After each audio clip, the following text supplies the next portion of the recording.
Treatment started, the problem was resolved, and we're going to begin now. Thank you for your patience.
behalf of the President of the United States Army, and a grateful nation, please accept this flag as a symbol of our appreciation for your loved one's honorable and faithful service.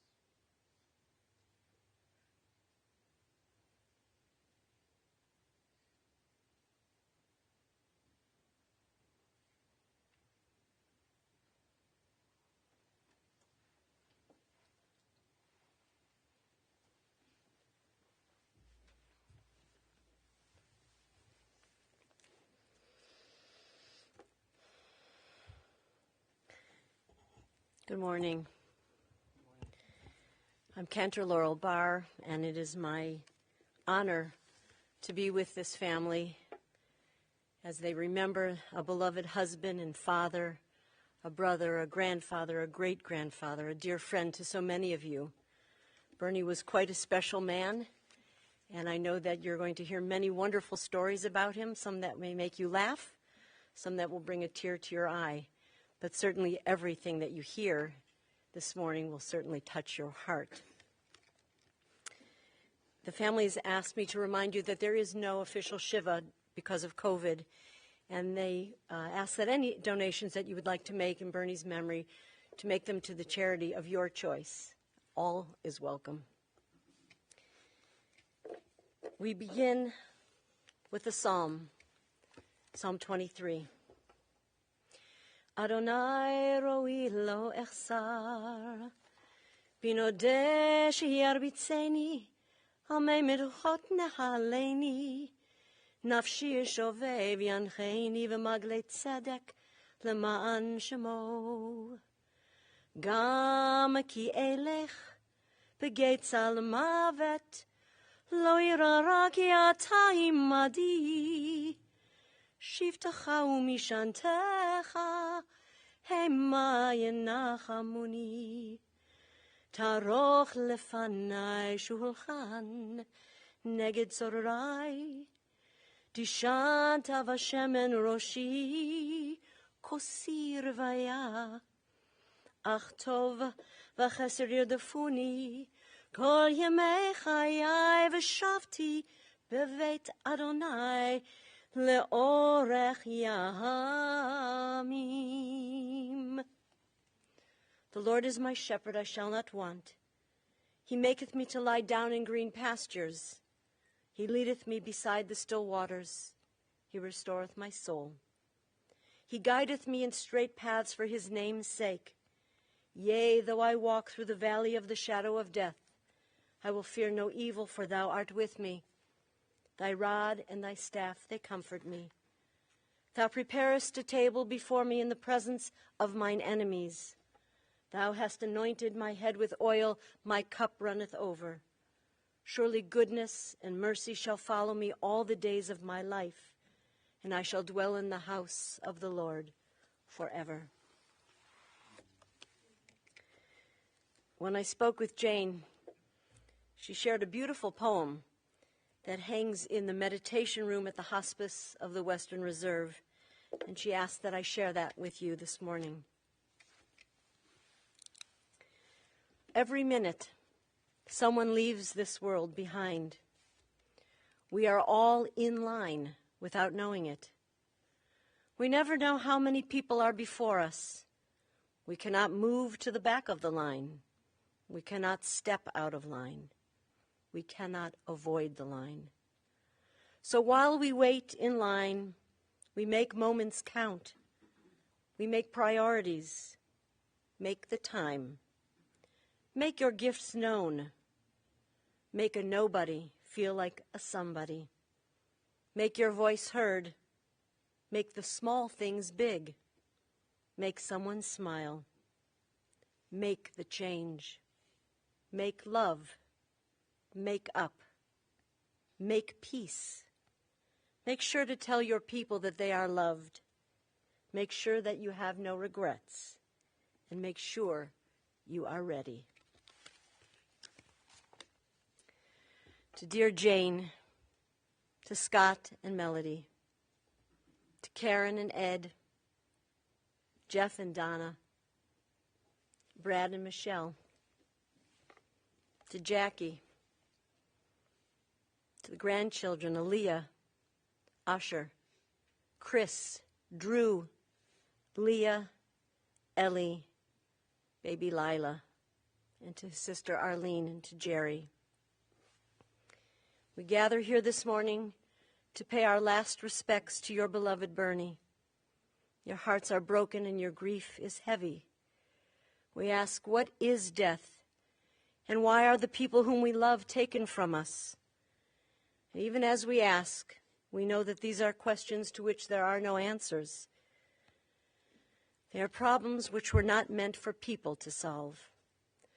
We can only affirm that the life of an individual has had a deep and lasting impression upon us, leaving with us memories of years shared, memories that shaped our lives, and experiences that have enabled us to view the world with a different perspective. Our rabbinic sages, in a strange comment on a verse from the biblical book of Ecclesiastes, Kohelet, gives us a profound insight into life and death.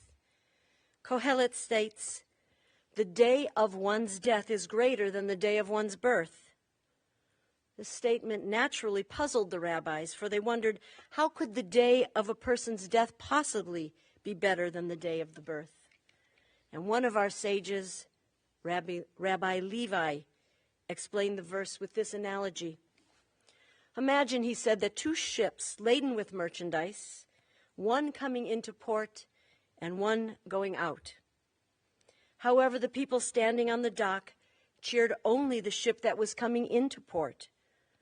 A puzzled spectator asked, "Tell me, why do you cheer the ship that's coming into port, but not the one that is going out to sea?" And he replied, "We are cheering the ship that is coming into the dock, for we know that it went out in peace, and it has returned to port again in peace. However, the ship that is beginning its voyage, who can tell what her fate will be?" Rabbi Levi continued, "So it is with a person. When a person is born and begins his life's journey, we don't know what sort of life he will live or the nature of his deeds. However, when he has finished his life's journey, it is apparent to all what his life and his deeds were like." While we feel a great sense of loss at Bernie's passing, we can find consolation in the knowledge that the memory of his life lives on after him and testifies to the sort of person he was. Bernie was a man dedicated to family, and with the love given and received, his life was fulfilling beyond measure. As the father of 5, there was always an adventure to be made and a memory created. I'd like to invite Jane, his wife, to come up and share some of her memories at this time.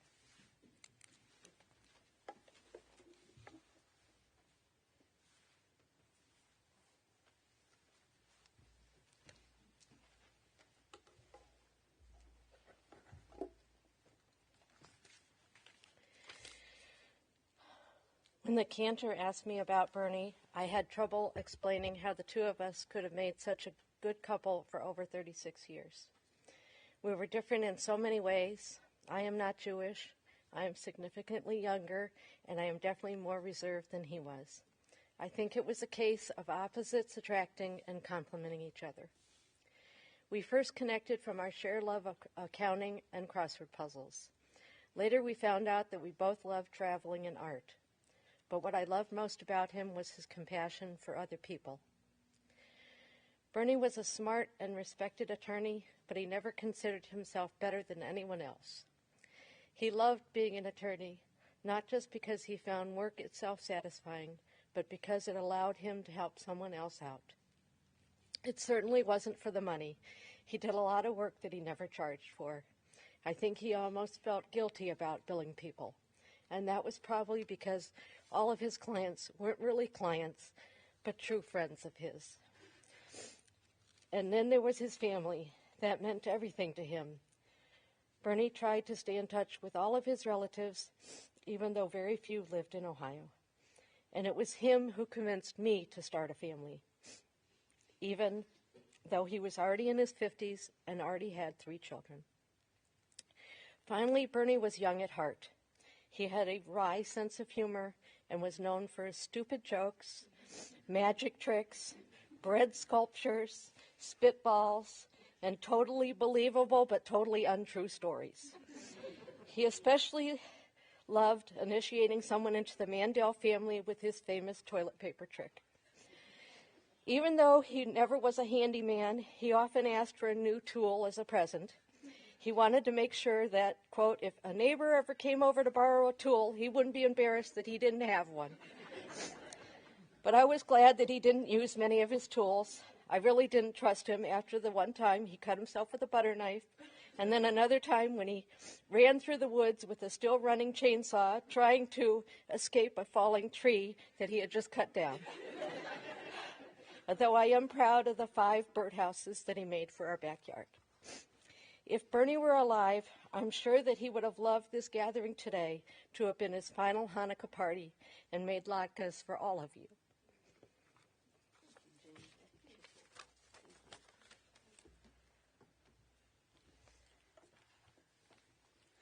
I didn't know about the toilet paper jokes.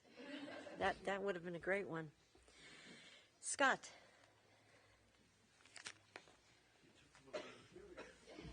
There'll be a lot of overlap.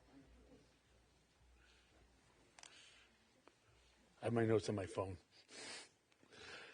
Hi, I'm Scott. I'm his oldest son. I'll share a number of stories. I'm very blessed. Not many people can say that they had their father in their life for 65 years. I did. And 65 wonderful years. I'm who I am today very much because of him. And one thing he would say is that this party's a little too somber. We need to lighten up a little bit. So I'm going to share some stories with him.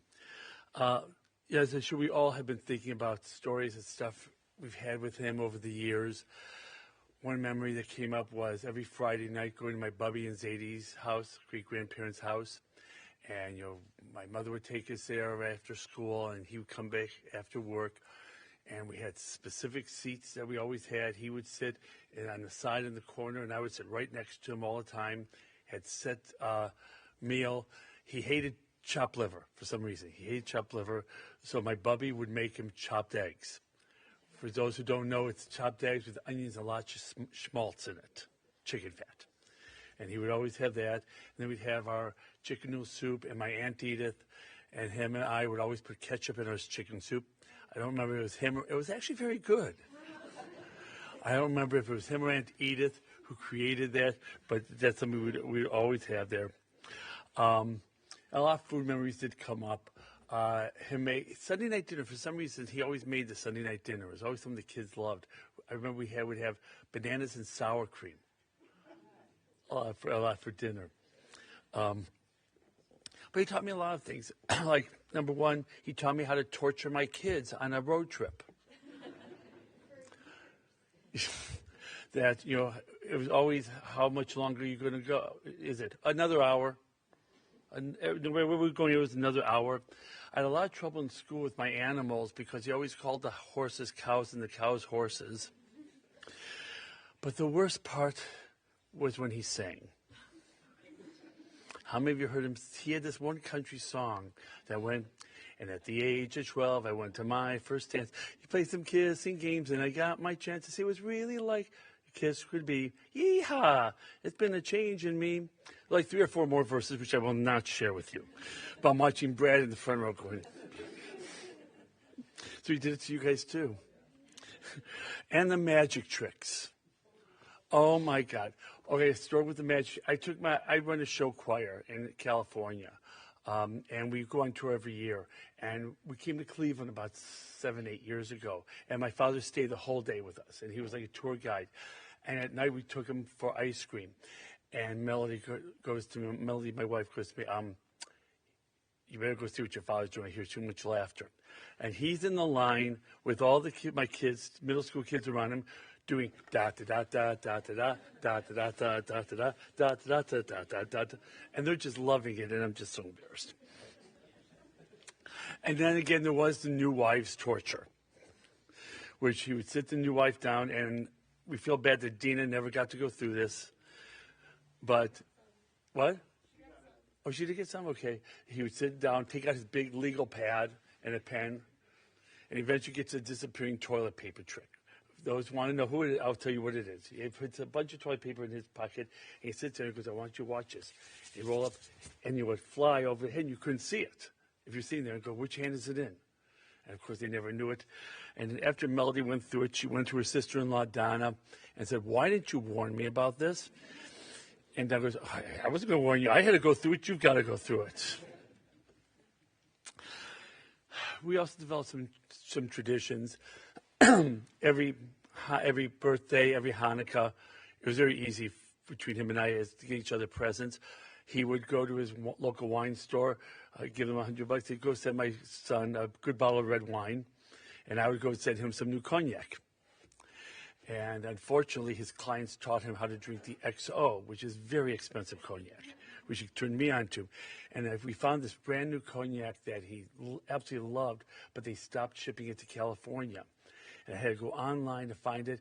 We finally found the last 4 bottles in California down in Orange County, 2 hours away from us. So we ran down there to pick him up to send him for his birthday.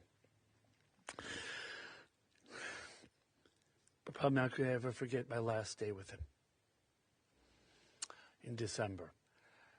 My father and I, the Cleveland Browns was always our bind. The Cleveland Browns for every, and the sports teams. But he had season tickets for about 60 years, and I used to go to every Browns game with him. Every week we'd go, no matter how cold it was, which he hated those games. But we were actually at the first ever Monday night football game. In September 1970, we beat Joe Namath and the Jets. And afterwards, I would still go in for the last 10 years. I've been going into Cleveland every once weekend to go to a football game with him to keep that tradition up. And he was in my football pool for years and years. And we would call and talk to each other after every Browns game to analyze how bad they did and to shoot things. Well, I went in to see him in December. He had already been sick for a couple of months and was already been home, and he was sleeping all the time.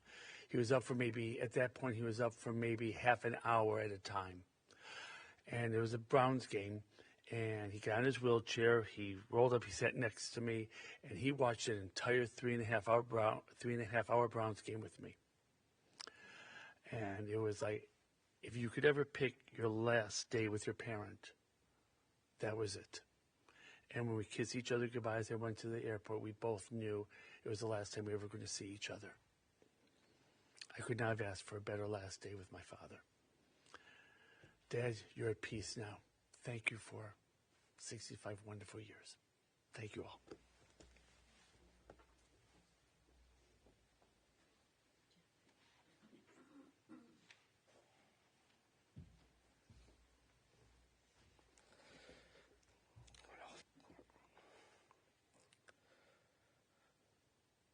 Let's have a catch. When I was a kid, my dad would say, we'd get ready to go barbecue. And, Jeff, let's go have a catch. We'll get our gloves and we'd go outside and he'd be barbecuing, usually his hot dogs with his famous secret sauce, which we never knew until recently. That was basically open pit and pineapple juice. But let's have a catch. And it was just him and me. And we got to talk.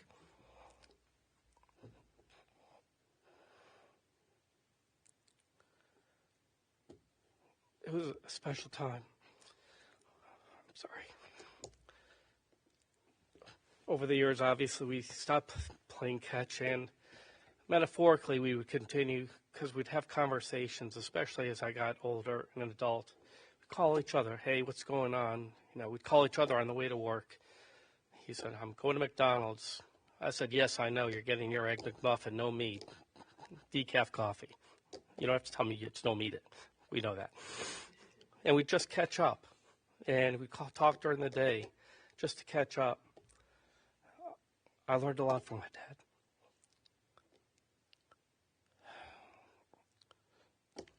Jane mentioned compassion. He cared about everyone.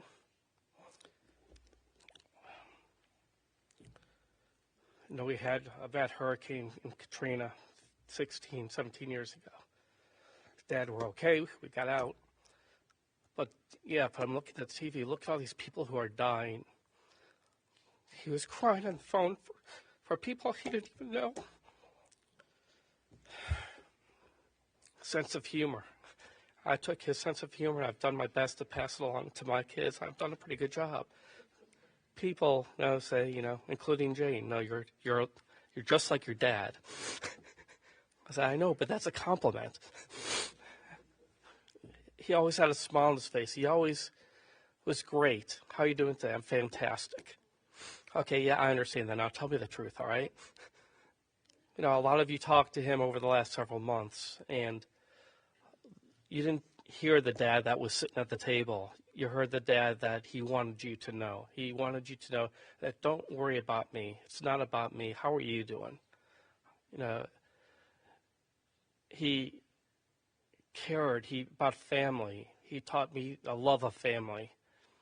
It was the most important thing to him. He touched so many people's lives. He taught me that that's important. Not just to say, hey, I'm Bernie, but, hey, how are you? Let's talk about you. And he remembered you. I sat there and listened to people call. I was fortunate to go up to Cleveland a couple of times and spend 5 days or so with him, and I would listen to calls he would get. Jane was saying, no, he didn't have clients, he had friends. People that would call up and say, hey, Bernie, I just want you to know how much you touched me, how much you meant to me, how much you meant to my family. He wanted to be part of your family. So many good times. He taught me an appreciation of music. Yes, there was the bad singing, but that's okay. He taught me to appreciate music, all different kinds. I love jazz today because of my dad, because we used to listen to it. He used to take me to hear live music. I learned to play the drums because he would encourage it. In fact, when I first started playing, he was taking guitar lessons. We would go to the Cleveland Music Settlement together. He would go to his lesson, I would go to mine. And he encouraged my brothers, my sisters, to pursue their passions, you're into sports, you're into music, because that was important. And he wasn't one of these fathers who was just, yeah, go ahead and do it. He was there. He was at every performance. He was at every sporting event. He played catch with me. Dad, I'm not done talking to you yet, but thanks for the catch.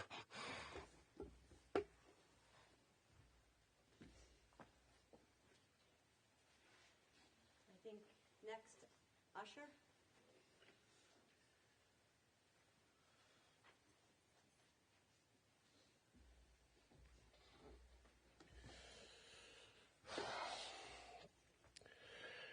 Good afternoon. Bernie was my grandfather. I was one of his first grandson, and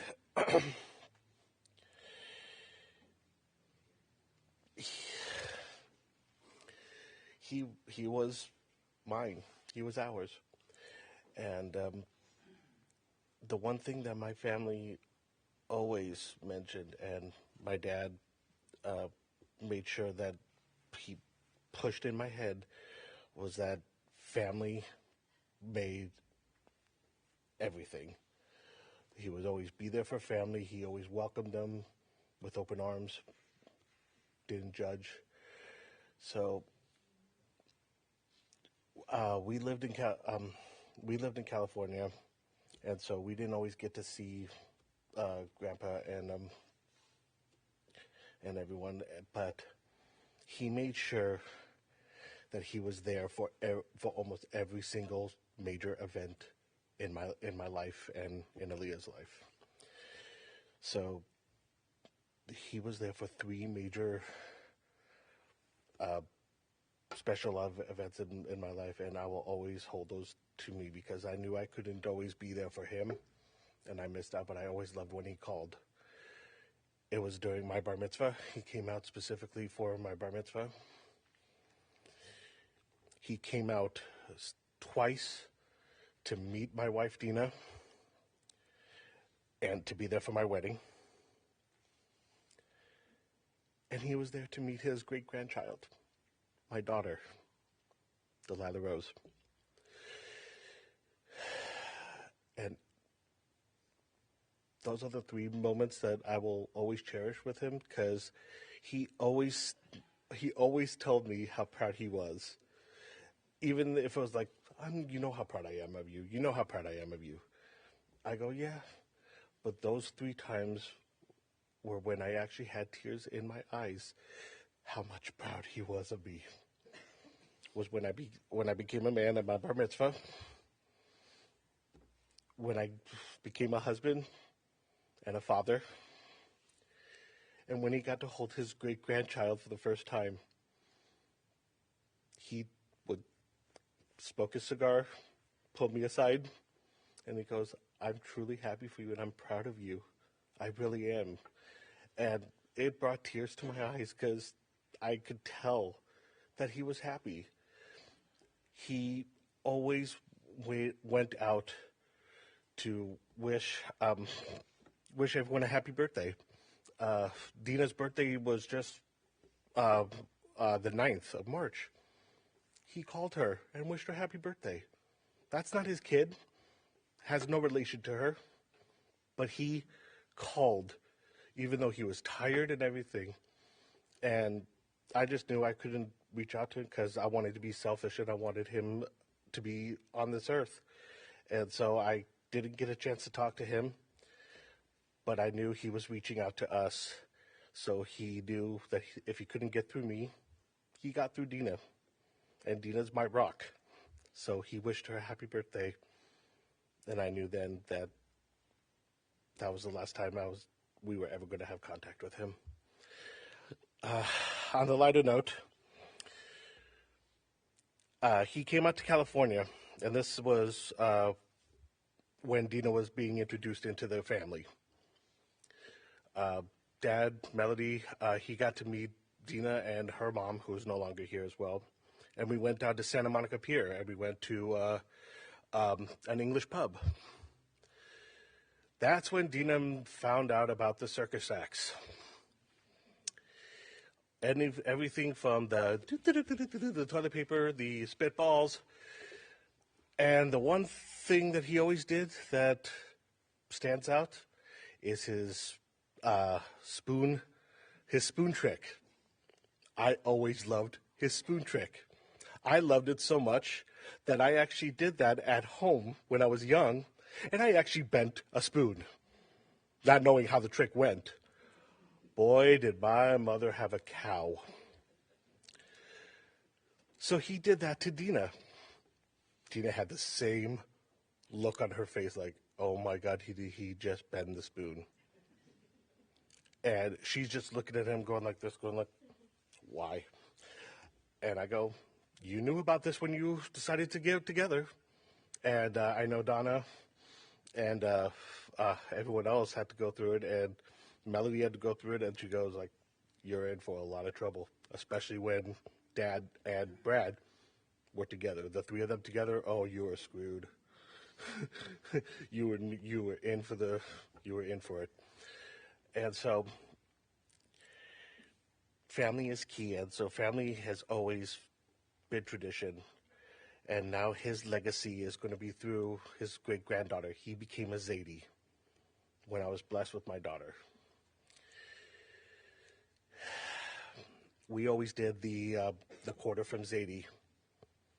She now gets a quarter every Friday. And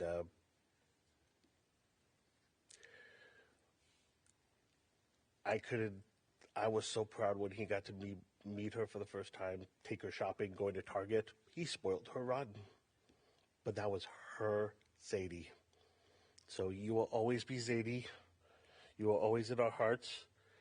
And Lila is always like you, that she will always be like you, and she reminds me of you every day. We love you bunches. She knows it, and she will never forget. Thank you.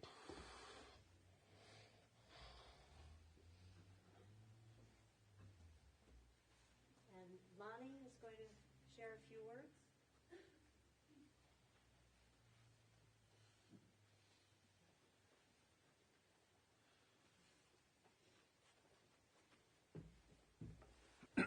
Hello, everyone. Bernie was my buddy. He was my friend, and he was my pal, and we go back a long way. There was a program that used to come on television called The Naked City.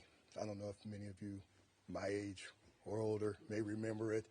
The monologue in the opening would be, there was a million stories in the Naked City. This just happens to be one of them. And I was sitting in the back and listening to Jane and Scott and Jeff and Usher with their stories. And it just brings back so many, many memories of my relationship with Bernie and what a great person he was to me and many of my friends. I first met Bernie in 1976 when my partner and I were looking for a lawyer to represent our company. We had just started a construction company. We had raised $10,000, and we thought we were on top of the world. And his attorney, he was going through a work comp case, had recommended we talk to Bernie Mandel. We didn't know Bernie from anybody. So we went up on Chagrin and Mercantile. Bernie had an office there. And to be introduced to him, walked in the office, and here's this guy, big bushy mustache and kind of short and stocky, smoking this big stogie. And Sam's still supplying him with his stogies. I want everybody to know he was doing that. And so we told him our story and what we were trying to accomplish and what we were trying to do. We were just two guys looking for some upward mobility. And Bernie says to us, well, I like your story. How much money do you have? And we said, well, we have $10,000. And he says, oh, you guys can't afford me. So we're looking at each other and saying, how much does this guy charge? then I didn't realize then that this dry sense of humor that Bernie had, So Bernie says, look, I'll tell you what I'll do. I'll work with you guys, but you have to remember that I worked with you guys, and don't forget that I helped you. And we said, no problem. We're okay with that. 46 years later, we're still, with Bernie. So we said we were okay with that. And so that was the start of a great relationship with a man that became more than just an attorney for me. He became my best friend. He became my brother from another mother. And I know a lot of us use that term loosely, but in this case, it applies. He was just such a super individual for us. And in the growth of our organization, Bernie and I went through thick and thin. We had good times and we had bad times, and Bernie was always there for us. And he was more than a lawyer. When you needed a shoulder to lean on, Bernie was that shoulder. When you needed an ear, someone to listen, Bernie was that ear. Bernie was everything to me in our organization, and he was more than a lawyer. He was more of a partner in our organization, and we treated him like one, until he wanted to argue with me about different things. But hey, that's the lawyer coming out in him. But we got along tremendously. Our kids basically grew up together with Brad and Jackie and my daughter Kelly and Kiana and Chris. He comes to me one day and he says, you're being sued. And I said, sued for what? What did I do? Your daughter, who was 8 at the time, she's 50 now, called him and wanted to sue me because I wouldn't let her have a children's phone. So back then, children's phones were the big thing. Now everybody's got a phone. And I said to Bernie, you got to be kidding. He says, now, I talked her out of it, and I'm not going to send you a bill for my time. so I said, oh, okay. Bernie and I grew really, really close. Bernie joined my golf club. And Jeff reminded me of this when I talked to him when I first came in and extended my condolences. And he was the first white member of our golf club. And many of the guys in the golf club knew Bernie because of the relationship that I had with him. And we started doing some events. And Bernie would always wear this red rose at our events. And I said, Bernie, why are you wearing that rose? He says, well, there's other white folk going to be here, and I just wanted to make sure everybody recognized who I am. That's his humor. And I said, okay, I'm good with that. Okay. But he was such a great individual. He was a good friend, not only to me and my family, but those people that were associated with me, that I had grown up over the years. He would represent them when they needed someone to represent them, when they needed a shoulder to lean on. Bernie would, he would be there for them. Jane talked about some of the things that he did. He would not want to bill his clients. You have a hard time. I had a hard time. In fact, the day I met you, I was trying to convince him to send me a bill because I wanted to see what we were afforded, okay, with Bernie. And he finally did that. But he was always there. He was Mr. Helpful. I will never forget our conversations during the day. He and I would get into world events, and we would be back and forth and back and forth and back and forth, and I always won. He lets me win. But he was such a good individual. He was a good husband. He was a good father. He was a good family man. He was my good friend. He was my brother from the other mother, and I will truly, truly miss him. He was just that fantastic of a guy for me and my family. And Jane and the family, I want to once again extend my condolences to you and your family. And Bernie, you will surely be missed.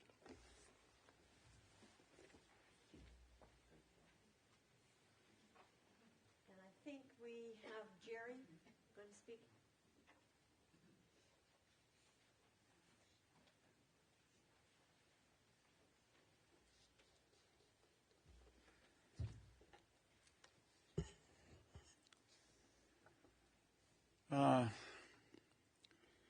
I was told to keep it short. I said, that's not a problem. I only knew Bernie for 65 years. I first met him, I was dating his sister, and Bernie was in Germany. And I really worried that when he came back from Germany that he would like me, because I'm afraid if he told his sister, who he's very protective of, that he's not the right guy for you. I mean, that really scared me. So when he came home finally, and we got to meet each other, we sort of felt good about one another. And I was very thankful for that. And I was wondering, what would have happened if he turned his thumb down and said, no, he's not the right guy for you. My son, my kids, my grandchildren, my great-grandchildren, they wouldn't be here today. So you owe him a big vote of thankfulness.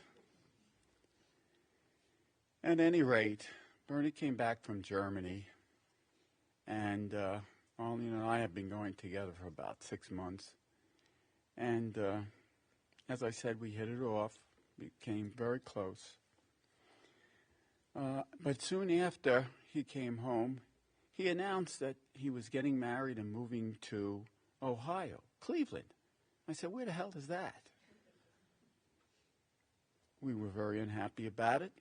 Not the fact that he was getting married, but the fact that he was moving to Cleveland, Ohio. But he did, and we did communicate quite often, at least once or twice a month. But he had in his blood the Jersey Shore. He was born in Brooklyn, but they moved to Howell, New Jersey, when the kids were very young. And so when he moved, we all missed him very much, but he made sure that when we had our children, that the Jersey Shore blood was still running in his veins. And every summer, in July or August, they would all come back and all go and swim in a real ocean.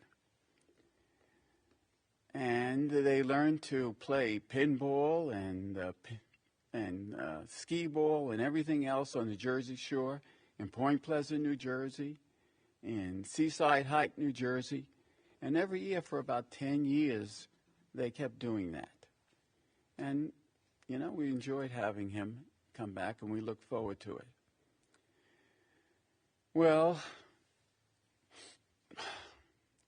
at any rate, we used to communicate, you know, on and off once every couple of weeks. But right prior to the election, the year before the 2016 election, it seemed that we were talking to each other daily. It's a good thing we both favored one particular party. Otherwise, we would have been at real odds. He would call me every morning at 8:30 in the morning on his way to work. And I said, Bernie, your sister's still sleeping. He said, it's time for her to get up. I said, Bernie, he's sleeping. Oh, there was at any rate, he would continue to do that. You know, Jane mentioned something that I hadn't thought about, and I should mention here. When we sold our house in New Jersey and moved to Florida 23 years ago, I promised Bernie something, and Jane knew what it was. I was the one who sent him the chainsaw.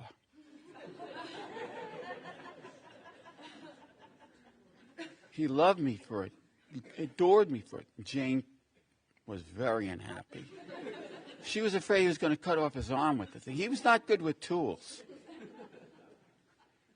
But at any rate, getting back to my story, every morning between 8 and 8:30 he called, and we talked politics, and we talked about things. And we never failed to say, I love you. I said, I love you, Bernie. And he said, I love you back. Never signed off without saying that. And the last time we spoke to him, it was about 2 weeks ago. He became very weak and was hard. He didn't talk to many people. I said, how you doing? He said, I'm fine. Oh, he said, I'm fine. He said, I love you. And I said, I love you back.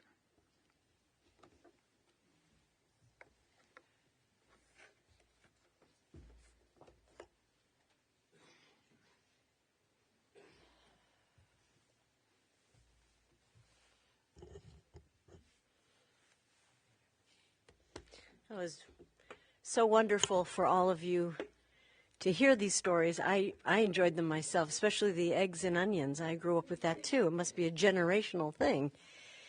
But there are so many memories that I'm sure that so many of you hadn't. And if any, just to take a moment now to share a quick story, you're welcome to come up here and tell everybody what you remember. Does anybody want to take them up on that? No? Well, don't forget to call the family and tell them the stories at another time then, because they really make a difference. It helps the mourning process and the grieving to hear all these wonderful things. Just want to add a couple of words. Bernie was, as you said, in Brooklyn, the son of and Anna Mandelowitz, and he spent his teenage years working on the family farm in which they raised chickens. And I understand that he hated raising chickens so much that he couldn't eat chicken for decades after. Never ate chicken? Oh, wow. Okay. Serious. Okay, so that really did something to him. As a young adult, we heard he served in the Army during the Korean War, and while he was stationed in Germany, I understand he became quite proficient at volleyball. And he felt that he was so good at it, and he had a very intense game and broke a finger. And he insisted that that injury would qualify him for a Purple Heart. He met his first wife, Audrey, in New Jersey, as we know, moved to Cleveland and added Scott, Jeff, and Karen to the family. He was an accountant at first. But I learned that he became a lawyer. Law became his passion, and he had to go to night school. He was devoted to so many other things, business, family, that he spent 13 years in night school, first at Case and then receiving his law degree through Cleveland Marshall. As we know, he was devoted to clients who were not clients, but they were actually friends. He knew how to have a great balance between family and work, and his children have made that very clear when we hear their stories. He was a committed Jew. He was a conservative Jew. He was a member of Beth Am, and he made sure that his children also had a religious education. He supported them in their secular endeavors. He was part of their lives in their activities, part of the soccer club and Boy Scouts, and he was elected to the Geauga County School Board. We know he was a jokester. I know he did something with his fingers, that joke, where they put, whatever. I can't do it, but he knew how to do that, and I heard about his great latkes, so I'd love that recipe as well. He loved his work. He treasured his children. He loved belting out country songs. Scott, that wasn't the greatest rendition, but one of his greatest treasures and his greatest fortune was meeting the love of his life, meeting Jane, while he was teaching accounting at Tri-C. And Jane mentioned to me and mentioned to you that she knows that opposites do attract. They clicked. They fell in love. They became a power couple. And in their nearly 37 years of married life, they raised 2 additional children, Brad and Jackie. And they filled their loving years with compassion for care and support for one another. And they realized, you and Bernie realized what it is to find a true soulmate. Their beautiful marriage was one that is usually only found in fairy tales, but this love was true. Your beloved will be sorely missed, and the emptiness in all of your hearts will be an ache of sadness and grief. But we can all be grateful that God granted Bernie a heart of wisdom so that he was able to fill his days with significance. And no more eloquent eulogy, no better summary of Bernard Mandel's life can be given than to say that his family considers themselves blessed because he was their father, their husband, a grandfather, a brother-in-law, devoted, a great-grandfather, a dear relative, and a very, very wonderful friend. Zichrono livracha, may his memory always be a blessing, and may his deeds continue to influence and guide you and all the generations to come. May you now rest in peace, Bernie, as we all say, Amen. Please rise for El Malei Rachamim.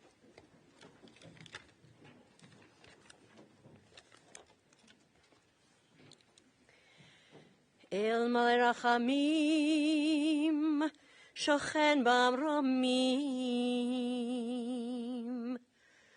Hametzeh Menucha Nechona, Tachat Kanfei Shechina, Im Kedoshim Utehorim, Kezohar Harakia Mazirim,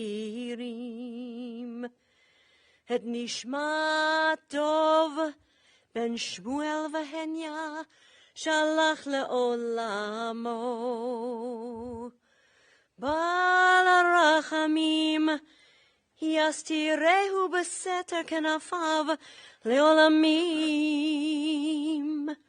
Vitzror b'tzror chaim et nishmato, Adonai hu nachalato, v'yanuach b'shalom al mishkavo, v'nomar amen. Compassionate God, eternal Spirit of the universe, grant perfect rest in your sheltering presence to Bernard Mandel, son of Irving and Anna, who has entered eternity. O God of mercy, let him find refuge in the shadow of your wings, and let his soul be bound up in the bond of everlasting life. God is his inheritance. May he rest in true peace. And let us all say, Amen. You may be seated. We will continue the interment in Chesterland at Western Reserve Memorial Park. I'd like to ask any of those who are acting as pallbearers to kindly step forward. You can also bring your coats around if you have them.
Gentlemen, just watch your footing on the threshold leaving the building, please.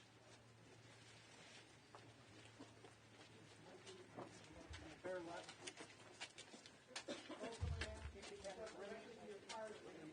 Those of you driving with us to the cemetery, I need you to manually turn on your headlights. Daytime, automatic, your nighttime headlights will not turn on. I need those on.